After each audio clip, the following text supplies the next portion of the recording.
বানিয়ে নেব আলু দিয়ে চিকেনের ঝোল।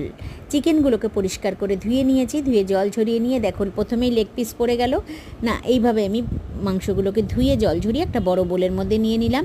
পরিমাণ মতো নুন, হলুদ, একটা গোটা পেঁয়াজ আর 2 থেকে 3 চামচ মতন সর্ষের তেল, হাফ চামচ আদা বাটা, হাফ চামচ জিরে বাটা দিয়ে ভালো করে কিছুক্ষণ ধরে মাখিয়ে নিয়ে ঢেকে রেস্টে রেখে দিলাম। এদিকে আমি কিছু মশলা তৈরি করে নেব। পরিমাণ মতন রসুন নিয়ে নিয়েছি, অল্প আদা যেহেতু দিয়েছিলাম সেহেতু এখানে অল্প আদা নিয়েছি।